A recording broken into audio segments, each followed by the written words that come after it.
1 second ಅಧ್ಯಕ್ಷರೇ, ಈಗ ಅಪ್ಪಾಜಿ ಒಂದ್ ನಿಮಿಷ. ಈ ಸದನದ ಗೌರವ ಕಾಪಾಡತಕ್ಕಂಥವ್ರು ಯಾರು? ಇದು ಪ್ರಶ್ನೆ. ಇವತ್ತು ತಾವು ಪೀಠದಲ್ಲಿದ್ದೀರಿ, ಒಂದ್ ಮಾತು ತಾವು ಕಾಪಾಡತಕ್ಕಂಥದ್ದು ಯಾವಾಗ ಸೌಜನ್ಯತೆ ವರ್ತನೆ ಅಥವಾ ಎಲ್ಲೋ ಒಂದ್ ಸ್ವಲ್ಪ ಏರ್ಪೇರ್ ಆದಾಗ ನೀವು ಅದನ್ನ ಸರಿಪಡಿಸ್ತೀರಿ. ಇವತ್ತು ಇಲ್ಲಿ ಹೇಗಿದೆ ಅಂದ್ರೆ ಸರಿಪಡಿಸಲಾರ್ದ ಮಟ್ಟಕ್ಕೆ ಭಾಷೆಗಳ ಪ್ರಯೋಗ ಆಗಿದಾವೆ. ಇದು ಕೇವಲ ತಮ್ಮ ಪೀಠಕ್ಕೆ ಮಾತ್ರ ಅಲ್ಲ, ಇಡೀ ಸದನದ ಸದಸ್ಯರಿಗೆ ಅವಮಾನ ತಂದಂತ ಘಟನೆ. ಅದಕ್ಕೆ ನೀವು ದಯವಿಟ್ಟು ಇದ್ರ ಬಗ್ಗೆ ಹಗುರವಾಗಿ ತಗೋಬೇಡಿ. ಇಂಥ ಘಟನೆಗಳು ನಡೀಬಾರ್ದು ಈ ಸದನದಲ್ಲಿ.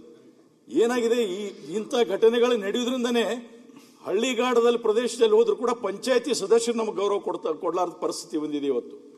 ದಯವಿಟ್ಟು ಇದ್ರ ಬಗ್ಗೆ ಗಂಭೀರವಾಗಿ ಆಲೋಚನೆ ಮಾಡಿ ಇದ್ರ ಮೇಲೆ ಏನಾದರೂ ಒಂದು ಕ್ರಮ ಕೈಗೊಳ್ಳಿ. ಅಲ್ಲಿವರೆಗೂ ಬರೇ ಇದನ್ನು ಕ್ಷಮೆ ಕೇಳಿದೀವಿ, ಮುಗೀತು, ಇಲ್ಲಿ ಕ್ಲೋಸ್ ಮಾಡಿದೀವಿ ಅನ್ನೋ ಪ್ರಶ್ನೆ ಇಲ್ಲ. ಒಬ್ಬ ಉಪಮುಖ್ಯಮಂತ್ರಿ ಸ್ಥಾನದಲ್ಲಿ ಇದ್ದು ಅವರು ಉತ್ತರ ಕೊಡುವಂತಹ ಸಂದರ್ಭದಲ್ಲಿ ಸೌಜನ್ಯವಾಗಿ ಕೇಳಬೇಕು. ಸೌಜನ್ಯವಾಗಿ ಏನಿದ್ರು ಅದನ್ನ ಬಹಳ ಅಂದ್ರೆ ಯಾವುದೇ ಒಂದು ಟೀಕೆ ಬಂದಾಗ ಅದನ್ನ ಬಹಳ ನಗ್ನಗ್ತಾ ಸ್ವೀಕಾರ ಮಾಡಬೇಕು. ಲೈಟರ್ ವೇನ್ಯಾಗಿ ತಗೋಬೇಕು. ಅದನ್ನು ಪರ್ಸನಲ್ ಲೆವೆಲ್ಗೆ ತಗೊಂಡೋಗಿ ಮಾತಾಡ್ತಕ್ಕಂಥದ್ದು ಯಾರು ಬೇರೆಯವರೆಲ್ಲ ಅದನ್ನೇ ಅದನ್ನೇ ಹೇಳಿದ್ದೆಲ್ಲ ಅರ್ಥ ಮಾಡ್ಕೊಳಕ್ ಕಲಿಬೇಕು. ಎಂದೆಂದಿಗೂ ನಮ್ಮ ಜೀವನ 1980 ಘಟನೆಗಳನ್ನ ನೋಡಿಲ್ಲ. ಹೊಸದಾಗಿ ಇದನ್ನೆಲ್ಲ ನೋಡ್ತಾ ಇದ್ದೀವಿ. ಇವು ಹೊಸ ಅನುಭವ ಬರ್ತಾ ಇದೆ ನಮಗೆ. ಪರಿಸ್ಥಿತಿ ಕೇಳಿ ಕೇಳಿ ಕೇಳಿ ಎಲ್ಲ ಸಾಕಾಗಿದೆ ಎಲ್ಲರಿಗೂ ಕೂಡ. ಒಂದು ಅವ್ರ ಬಾವಿಗೆ ಬರುದು ಅಥವಾ ಇವರ ಬಾವಿ ಬಂದ್ ಮಾಡಿ ಬಿಡ್ಬೇಕು. ಈಗ ಸಮಸ್ಯೆ ಪರಿಹಾರ ಇದ್ರ ಮೇಲೆ ಇಲ್ಲಿಗೆ ಆಯ್ತು. ಇದನ್ನ ನೋಡಿ. ಆಯ್ತಪ್ಪ, ಈಗ ಅರ್ಥ ಆಗುದು ಬೇಡ. ಓಕೆ, ಒಂದು ನಿರ್ದಿಷ್ಟವಾದ ಕ್ರಮ ಕೈಗೊಳ್ಳಿ. ಈಗ ಮಾತಾಡ್ಲಿಕ್ಕೆ ಬಿಡ್ಬೇಕಲ್ಲ ಸಂಗಮೇಶ್ ನೋಡಿ. ಇಷ್ಟು ದಿವಸ ಅಧಿವೇಶನ ಬಹಳ ಚೆನ್ನಾಗಿ ನಡ್ಕೊಂಡು ಬಂದಿದೆ. ಅದು ಸರ್ಕಾರ ಇರಲಿ, ಪ್ರತಿಪಕ್ಷ ಇಲ್ಲ, ಸಂಪೂರ್ಣವಾದ ಸಹಕರಿತು ಕೊಟ್ಟಿದ್ದಾರೆ. ಇವತ್ತು ಕೂಡ ಲಾಸ್ಟ್ ಡೇ. ಇವತ್ತು ಕೂಡ BBMPಗೆ ಸಂಬಂಧಪಟ್ಟಾಗ ತಾವು ಕೇಳಿದ್ದಕ್ಕೆ ಮೊನ್ನೆ ಎಲ್ಲಾ ಶಾಸಕರು ಸದಸ್ಯರು ಚರ್ಚೆ ಮಾಡಿ, ನೀವು ಹೇಳಿದ್ರಿ ಎಲ್ಲಾ ಶಾಸಕರು ಚರ್ಚೆ ಮಾಡಲಿ. ಅದು ಕೂಡ ಅವರು ಡೆಲ್ಲಿಗೆ ಹೋಗೋದನ್ನು ತಡ ಮಾಡಿಕೊಂಡೆ ಕೂತ್ಕೊಂಡೆಲ್ಲ ಕೇಳಿದ್ರು. ತದನಂತರ ಅಲ್ಲ, ಅವರು ಚರ್ಚೆ ಮಾಡೋರು ಇರಲಿಲ್ಲ. ನೀವು ಮತ್ತು ಅಶ್ವಥ್ ಮಾರಾದವ ಇರ್ಬೇಕಂತೇಳಿ ಮತ್ತೆ ಅರ್ಧ ದಿವಸ ಅದಕ್ಕೆ ಮೀಸಲಿಟ್ಟಿತ್ತು. ನಿಮ್ಮನ್ನು ಕೇಳಿ ಅವ್ರು ಡೆಲ್ಲಿಗೆ ಹೋಗಿ ನಾನು ಇವತ್ತು ಬಂದು ರಿಪ್ಲೈ ಕೊಡ್ತೇನೆ ಅಂತ ಹೇಳಿದರು. ಅವ್ರು ಡೀಟೇಲ್ ಆಗಿ ರಿಪ್ಲೈ ಕೊಟ್ಟಿದ್ರು ಮಂತ್ರಿಗಳು.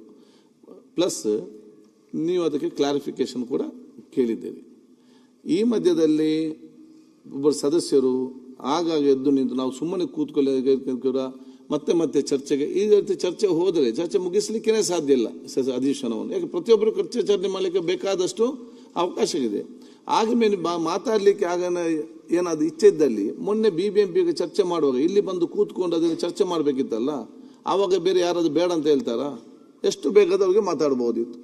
ಅವತ್ತು ಬರದೆ ಇವತ್ತು ಬಂದು ಕೂತ್ಕೊಂಡು ಮಾತಾಡಿದಾಗ ಅದನ್ನು ಮಾತಾಡಬೇಡಿ ಅಂತ ಹೇಳಿದಾಗ ಯಾರ ಮಾತನ್ನು ಕೂಡ ಕೇಳದಂತ ಒಂದು ವಿಚಾರ ಇದ್ದು ಇವತ್ತು ಈ ಪರಿಸ್ಥಿತಿಗೆ ಅದು ಬಂದು ಮುಟ್ಟಿದೆ. ಇದರ ನೀವು ಕೂಡ ಹೇಳಿದಾಗಲೂ ಕೂಡ ಕೇಳುತ್ತೇವೆ. ಒಂದು ಈಗ ತಾವು ಬಂದು, ಯಾಕಂದ್ರೆ ನಾನು ಇದನ್ನು ಹೇಳ್ತೇನೆ, BBMP ಈ ಒಂದು ಸದ್ಯದಲ್ಲಿ BBMP ಚರ್ಚೆ ಬಿಟ್ಟು ಬೇರೆ ಯಾವುದೇ ವಿಚಾರ ಕೂಡ ಇವತ್ತು ಅದು ಬೇರೆ ಎಲ್ಲ ವಿಚಾರ ಕಡತದಿಂದ ತೆಗೆಸುವಂತ ಕೆಲಸ ತಾವು ಇವತ್ತು ಮಾಡಿ. ಒಂದು. ಎರಡನೇದು, ಬಹುಶಃ ಈ ರೀತಿಯ ಘಟನೆ ಯಾವುದು ಕೂಡ ಇವತ್ತು ಆಗಬಾರ್ದು. ಇದಕ್ಕೆ ಸಂಬಂಧ ಪಟ್ಟಾಗೆ ವಿಚಾರಕ್ಕೆ ಪ್ರತಿಯೊಬ್ಬರು ಕೂಡ. ಎರಡನೇದು ಹೌದು, ಎರಡನೇದು ನಿಮ್ದೇನಿದೆ, ನಮಗೆ ರೂಲಿಂಗ್ ಕೊಡಿ, ತೆಗೆದು ಬಿಸಾಡಿ. ಯಾವುದೇ ಅದನ್ನು ಸ್ವಲ್ಪ ಆಯ್ತಪ್ಪ, ಆಯ್ತು ಮಾರಾಯ. ನಿಮ್ಮ ಒಂದ್ ಸೆಕೆಂಡ್ ರಾಜೇಗೌಡ್ರೆ ನೋಡಿ,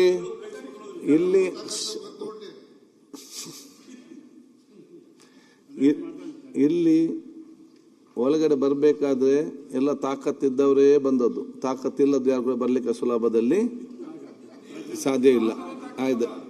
ಆಯ್ತಪ್ಪ, ಒಂದ್ ಸೆಕೆಂಡ್. ಹೌದಾ, ಬೇರೆ ಬೇರೆ ವಿಚಾರಗಳನ್ನು ಇಲ್ಲಿ ಯಾವುದೇ ಆ ರೀತಿಯ ಸ್ಟ್ರೆಂತ್ ಅನ್ನು ತೋರಿಸುವುದಾ ಅಥವಾ ಚಾಲೆಂಜ್ ಹಾಕುವುದಾ ಅಥವಾ ಅದನ್ನು ಯಾವ ಶಬ್ದ ಕೂಡ ಇಲ್ಲಿ ಅಸೆಂಬ್ಲಿ ಒಳಗಡೆ ಇವತ್ತು ಬರಬಾರ್ದು. ಯಾವಾಗಲೂ ಕೂಡ ಇದು ತಾಕತ್ತು ತೋರಿಸುವಂತ ಒಂದು ಸ್ಥಳ, ಜಾಗವೇ ಅಲ್ಲ. ಅದನ್ನು ನಾವು ಅರ್ಥ ಮಾಡಿ, ತಾಕತ್ತು ತೋರಿಸುವಂತ ಸ್ಥಳವೇ ಅಲ್ಲ. ಇದಕ್ಕೆ ಅದಕ್ಕೆ ಅಂಥ ಮಾತುಗಳು ಕೂಡ ಯಾರಿಂದಾದ್ರೂ ಕೂಡ ಬರಬಾರ್ದು. ಅದನ್ನು ಎಂದೂ ಕೂಡ ಅಂಥ ಮಾತುಗಳು ಯಾಕೆಂತ ಹೇಳಿದರೆ ಇದರಿಂದಾಗಿಯೇ ಬಹುಶಃ ನಾವು ತಪ್ಪು ಸಂದೇಶ ಯುವ ಜನತೆಗೆ ಮತ್ತು ಸಮಾಜಕ್ಕೆ ಇವತ್ತು ಕೊಡುವಂಥದ್ದು ಇದರಲ್ಲಿ. ಆದ ಕಾರಣ Karnataka is never for revenge politics. Karnataka ಎಂದಿಗೂ ಬೇರೆ ಬೇರೆ ಒಂದೊಂದು ಸ್ಟೇಟಿಗೆ ಒಂದೊಂದು ರಾಜ್ಯಕ್ಕೆ ಅದೊಂದು ಇದಿದೆ. ಕೆಲವು ರಾಜ್ಯಗಳಲ್ಲಿ ರಿವೆಂಜ್ ಪಾಲಿಟಿಕ್ಸ್ ನಡೀತದೆ, ಕೆಲವೊಂದು ಇಮೋಷನಲ್ ಪಾಲಿಟಿಕ್ಸ್ ನಡೀತದೆ. ನಮ್ದು ಆಗಿರಲ್ಲ. ನಮ್ದು ಮಾನವೀಯತೆ ಮತ್ತು ನಿಮ್ಮ ಇಶ್ಯೂ ಬೇಸ್ ಪಾಲಿಟಿಕ್ಸ್. ಇವತ್ತು ಕರ್ನಾಟಕ ಅದಕ್ಕೆ ಹೆಸರುವಾಸಿಯಾದಂಥ ಒಂದು ರಾಜ್ಯವಾಗಿದೆ. ಅದು ಹಿಂದಿಂದ ನಮ್ಮೆಲ್ಲ ಹಿರಿಯರು ನಮಗೆ ಹಾಕಿಕೊಟ್ಟಂಥ ಪರಂಪರೆ ಮತ್ತು ಒಂದು ಸಂಸ್ಕೃತಿ ನಮ್ಮ ವಿಧಾನಸಭೆಗೆ ಇವತ್ತು ಇದೆ. ಆ ಒಂದನ್ನು ಬಿಟ್ಟು ನಾವು ಇವತ್ತು ಅವರು ಅಷ್ಟು ಕಷ್ಟಪಟ್ಟು ಆ ಗೌರವವನ್ನು ತಂದು ಕೊಟ್ಟಾಗ ನಾವು ಈ ರೀತಿ ಮಾಡಿ ರಾಜ್ಯ ದೇಶದಾದ್ಯಂತ ಮಾಧ್ಯಮದಲ್ಲಿ ಬಂದು ಈಗ ಕಪ್ಪು ಚುಕ್ಕೆ ತರುವಂಥ ಕೆಲಸ ಬಹುಶಃ ಯಾರಿಂದಲೂ ಕೂಡ ಇವತ್ತು ಆಗಬಾರ್ದು. ಅದಕ್ಕಾಗಿ ಬಹುಶಃ ತಾವು ಇವತ್ತು ಬಂದಿದ್ದಾರೆ. ನಿಮ್ಮ ಭಾವನೆಗಳು ನನಗೆಲ್ಲ ಕೂಡ ಇವತ್ತು ಅರ್ಥ ಆಗ್ತದೆ. ಅದಕ್ಕೂ ನಾವು ಈ ಸದನದ ಗೌರವ ಮತ್ತು ರಾಜ್ಯದ ಗೌರವ ಮತ್ತು ಸಮಸ್ಯೆಯನ್ನು ನಾವು ಒಂದು ಉತ್ತಮ ರೀತಿಯಲ್ಲಿ ಬಗೆಹರಿಸಬೇಕಾದ ಕಾರಣ ತಾವೆಲ್ಲರೂ ಕೂಡ ತಮ್ಮ ತಮ್ಮ ಆಸನಕ್ಕೆ ಬದಿ ಹೋಗಿ. ಮತ್ತು ಎಲ್ಲ ಸದಸ್ಯರಿಗೆ ನಾನು ಇವತ್ತು ಹೇಳುದಿಷ್ಟೇ, ಈ ರೀತಿ ಇನ್ನು ಮಧ್ಯದಲ್ಲಿ ಬಹುಶಃ ತಾವು ಆಗಾಗ ಎದ್ದು ನಿಂತು ಮಾತಾಡಿದರೆ ಅಥವಾ ನಾನು ಕೂತ್ಕೊಳ್ಳಿ ಅಂತ ನೀವು ಕೂತ್ಕೊಳ್ಳಿಕ್ಕೆ ಅಂತ ಹೇಳದಿದ್ದರೆ ನನಗೆ ಕಠಿಣ ಕ್ರಮ ತಗೊಳ್ಳಿ ಆಗುವುದಿಲ್ಲ ಅಂತಲ್ಲ. ನಮ್ಮದು ಕೂಡ ಬಂದಿದೆ ಮಾನವೀಯತೆ ಮತ್ತು ಒಂದು ಸೌಹಾರ್ದ ಬಗೆಹರಿಸಬೇಕು ಅಂದ ವ್ಯಕ್ತಿತ್ವ ಇದ್ದ ಕಾರಣ ಆ ಪರಿಸ್ಥಿತಿ ಆದಷ್ಟು ನಾವು ಅದನ್ನು ಕೊಡ್ತಾ ಇದ್ದೇವೆ. ಈ ರೀತಿ ಏನಾದರೂ ಮತ್ತೆ ಮತ್ತೆ ಕೂತ್ಕೊಂಡು ಅಡ್ಡಿಪಡಿಸಿದಲ್ಲಿ ಸರ್ಕಾರ ಅದಕ್ಕೆ ನೇಮ್ ಮಾಡಬೇಕು. ನನಗೆ ಡೈರೆಕ್ಟ್ ರೂಲಿಂಗ್ ಕೊಡ್ಲಿಕ್ಕೆ ಆಗುದಿಲ್ಲ. ಸರ್ಕಾರ ನೇಮ್ ಮಾಡಿದಾಗ ಮಾತ್ರ ನಮಗೆ ಅದರಲ್ಲಿ ತೀರ್ಮಾನ ತಗೊಳ್ಳಿಕ್ಕೆ ಆಗುವಂಥದ್ದು. ಅದು ಮುಂದಿನ ದಿನಗಳಲ್ಲಿ ಅದನ್ನು ತಗೊಳ್ಳಿ ಹೋಗೋದ ಕೆಲಸ ಮಾಡುವಂತ ಹೇಳಿಕೆ ಬಯಸಿ ನಿಮ್ಮೆಲ್ಲ ನಾನು ರಿಕ್ವೆಸ್ಟ್ ಮಾಡಿ ತಾವು ತಮ್ಮ ತಮ್ಮ ಸ್ಥಾನಕ್ಕೆ ಹೋಗುವಂತ ಅವಕಾಶ ಮಾಡಿ. ಮತ್ತು ಈ ರೀತಿಯ ಮಾತು ಯಾವ ಸದಸ್ಯರಿಂದ ಮತ್ತು ಈ ರೀತಿಯ ವರ್ತನೆ ಅದು ನಾನು ಬಹುಶಃ ವೈಯಕ್ತಿಕ ಅದನ್ನು ಖಂಡಿಸ್ತೇನೆ.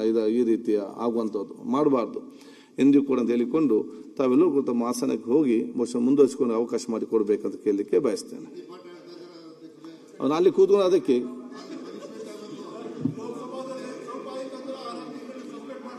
ಹೌದಾ, ಆಯ್ತಾಯ್ತು, ಓಕೆ ಓಕೆ.